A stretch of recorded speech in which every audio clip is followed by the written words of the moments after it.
તો લોકસભા ચૂંટણીના ત્રીજા તબક્કાના મતદાન પહેલા કોંગ્રેસના નેતા પ્રિયંકા ગાંધીએ મધ્યપ્રદેશના મુરૈનામાં એક રેલીને સંબોધિત કરતા વડાપ્રધાન નરેન્દ્ર મોદી પર જોરદાર નિશાન સાધ્યું હતું। તેણે કહ્યું કે 19 વર્ષની ઉંમરે જ્યારે હું મારા શહીદ પિતાના ટુકડા ઘરે લાવ્યો ત્યારે મને આ દેશ પ્રત્યે ખૂબ ગુસ્સો આવ્યો। કોંગ્રેસ નેતા પ્રિયંકા ગાંધીએ કહ્યું કે હું સમજુ છું કે શહાદતનો અર્થ શું છે। મેં મારા પિતાને સલામત રીતે તમારી પાસે મોકલ્યા હતા અને તમે તેમને ટુકડા કરીને પરત કરી દીધા હતા, પરંતુ ધીમે ધીમે મને શહાદતનો અર્થ સમજાયો। જ્યારે પીએમ મોદી સ્ટેજ પર ઊભો હોય ત્યારે હું કેવી રીતે સમજવું? મારા પિતાને દેશદ્રોહી કહે છે તે મારા પિતા પર તેમની માતા પાસેથી વારસો લેવા માટે કેટલાક કાયદામાં ફેરફાર કરવાનો આરોપ મૂકે છે। મને સંપત્તિ વારસામાં નથી મળી તો પરંતુ મારા પિતા પાસેથી શહાદતની ભાવના વારસામાં મળી છે।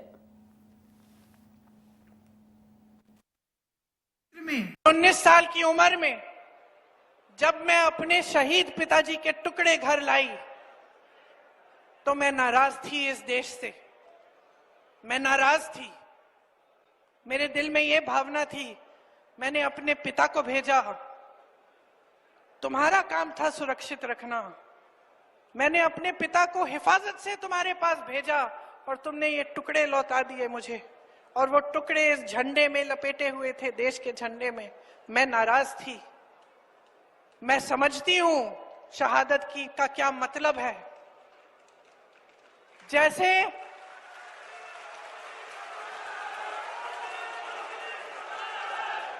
आज मैं 52 साल की हूं, आज मैं 52 साल की हूं, पहली बार मैंने ये चीज सार्वजनिक ऐसे मंच पे कही है।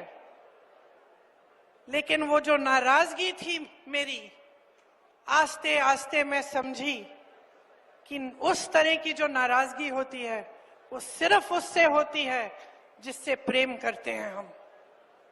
मेरे देश के लिए मेरे दिल में कितना प्रेम है, मैं कैसे समझाऊं।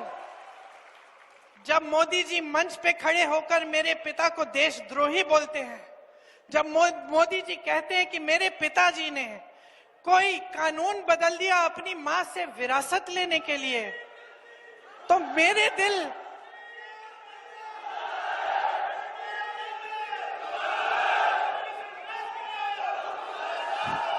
तो मोदी जी इस बात को समझ नहीं पाएंगे कि मेरे पिताजी को विरासत में धन दौलत नहीं मिली, मेरे पिताजी को विरासत में शहादत की भावना मिली।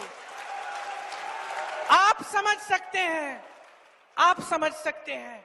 इस देश के किसान हो, इस देश की मिट्टी आपने सींची है अपने पसीने से, अपने इतने बेटे भेजे हैं सरहद पे। जब आपके बेटे शहीद होते हैं इस देश के लिए तो मैं जानती हूं कि आपके दिल में क्या भावना है, क्योंकि वही भावना मेरे दिल में है। जो पुलवामा के शहीद हैं, जब वो हुआ, पुलवामा का हुआ, उनमें से कुछ परिवार यूपी के थे। उस समय मैं यूपी में थी, मैं गई उनके घर, और ज्यादातर परिवारों में पता है क्या बताया उन्होंने मुझे? जो बच्चे बचे थे उन्होंने कहा दीदी हमको भी सेना में भर्ती होना है। एक लड़की थी, उसका भाई एयरफोर्स में था, उसने कहा दीदी मैं पायलट बनूंगी, मैं एयरफोर्स में भर्ती होंगी। यही है शहादत की भावना। ये भावना मोदी जी नहीं समझ सकते। जो मोदी जी इंदिरा गांधी जैसी एक शहीद के बारे में उल्टी सीधी बातें करते हैं, जो मोदी जी इस भावना को देख के सिर्फ परिवारवाद देखते हैं लेकिन देशभक्ति नहीं देखते, देश की सेवा नहीं देखते, वो इस भावना को नहीं समझ सकते।